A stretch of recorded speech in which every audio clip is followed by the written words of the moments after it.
പാഠം 757. സന്മനസ്സുള്ളവർക്ക് സമാധാനം.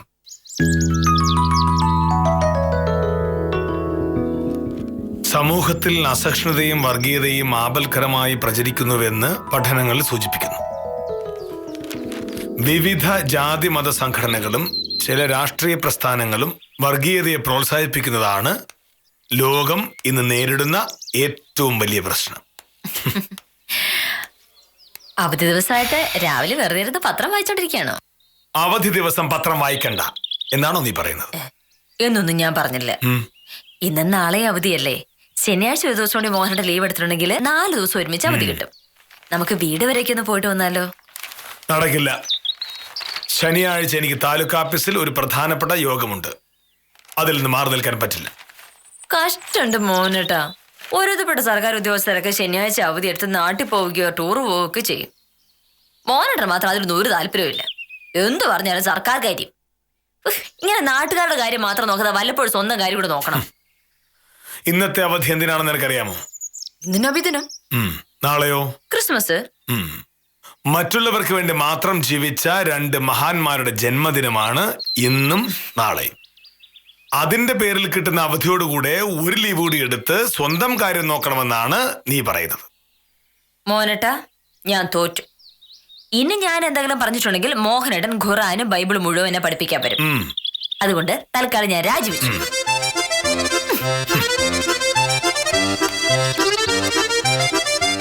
എല്ലാം നാടകീയം.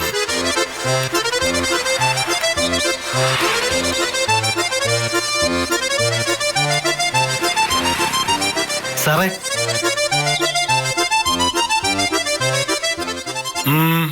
ഞാൻ ഇന്നലെ വില്ലേജ് ഓഫീസ് വന്നിരുന്നു. സുശീലൻ അല്ലേ? അതെ സാറേ. വസ്തു പോക്കുവരവ് ചെയ്യുന്നതിന്? അതെ സാർ. 32 ലക്ഷം രൂപയ്ക്ക് ഭൂമി വാങ്ങിച്ചിട്ട് 3 ലക്ഷം രൂപ വില കാണിച്ച് ആധാരം രജിസ്റ്റർ ചെയ്ത യോഗ്യൻ. അല്ല സാർ, ഞാനത് സബ് രജിസ്ട്രാർക്ക് കൈക്കൂലി കൊടുത്തപ്പോ കമ്പോള വിലയിൽ താഴെ ഭൂമി രജിസ്റ്റർ ചെയ്ത് കിട്ടി. പക്ഷേ വില്ലേജ് ഓഫീസിൽ ആ വേല നടക്കില്ല. സർക്കാരിന് കിട്ടേണ്ട ലക്ഷക്കണക്കിന് രൂപ സുശീലൻ വെട്ടിച്ചു. K Mohanakrishnan sir village officer ആയിരിക്കുമ്പോ അത് നടക്കില്ല. സാർ, ഞാൻ എന്ത് വേണമെങ്കിലും ചെയ്യാം സാർ. സാറിനുള്ളത് ഞാൻ കൊണ്ടുവന്നിട്ടുണ്ട്. അവധി ദിവസം ഒരു ഓഫീസുകാരിയും മോഹനേട്ടൻ ചെയ്യില്ല. നമ്മുടെ തീരുമാനം പറഞ്ഞു കൊടുക്കും മോഹനേട്ടാ.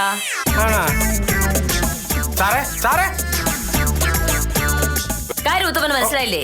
പിന്നെ എന്തിനാണ് ഇവിടെ നിൽക്കുന്നത്? പോകാൻ നോക്കൂ ഉത്തമ.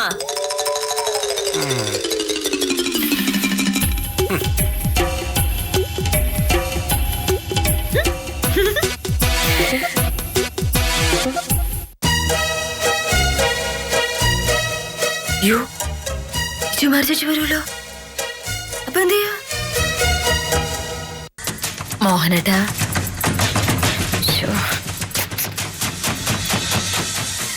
എന്നോട് ദേഷ്യമാണോ?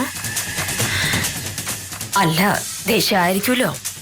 ഉത്തമന്റെ മുന്നിൽ വെച്ച് ഞാൻ അങ്ങനെയൊക്കെ പറഞ്ഞത് മോഹനേട്ടൻ എന്തായാലും ഇഷ്ടപ്പെട്ട് കാണില്ലല്ലോ. എന്നെ കാണാൻ വന്ന സതീശനോട് മോഹനേട്ടൻ ചൂടായത് കൊണ്ടല്ലേ ഉത്തമ വന്നപ്പോ ഞാൻ അങ്ങനെയൊക്കെ പറഞ്ഞത്. ഒരു കാര്യം ചെയ്യാം, നമുക്ക് ഇനി ഒരു ഒത്തുതീർപ്പിലെത്തിയാലോ? അതായത് എന്നെ കാണാൻ വന്ന ഒരാളെ മോഹനേട്ടൻ പറഞ്ഞു വിട്ടു, മോഹനേട്ടനെ കാണാൻ വന്ന ഒരാളെ ഞാനും പറഞ്ഞു വിട്ടു. ഇപ്പൊ പകരത്തിന് പകരമായല്ലോ. ഇനി നമുക്ക് ഈ കളി നിർത്താം. മോഹനേട്ടനെ എന്ത് ഓഫീസ് കാര്യവുമായി ആര് കാണാൻ വരുന്നതിലും എനിക്കൊരു എതിർപ്പുമില്ല. അത് വേണ്ട. എന്തായാലും നമ്മളൊരു തീരുമാനത്തിലെത്തി. ഇനി മേലിൽ എന്നെ കാണാൻ ഒരാളും ഇവിടെ വരണ്ട. ഒരാഫീസുകാരും ഞാനിവിടെ സംസാരിക്കുകയില്ല.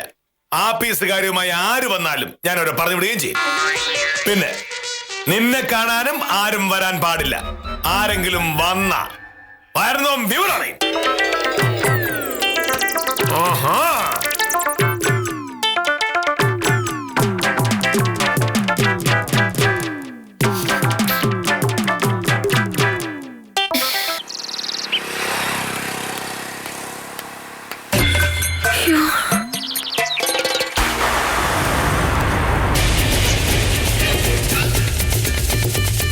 ചേച്ചി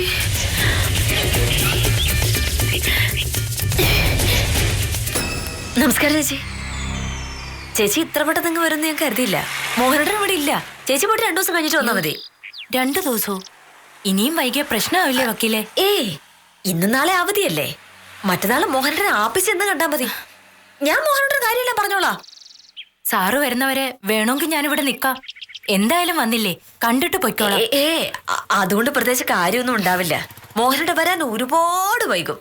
ചേച്ചി പോയിട്ട് ശനിയാഴ്ച ആഫീസിലേക്ക് ചെന്നാ മതി. ശരി. ഭാമേ,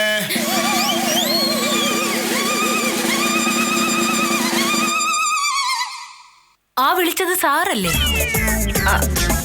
അയ്യോ, അപ്പൊ മോഹനേട്ടൻ തിരിച്ചെത്തിയോ?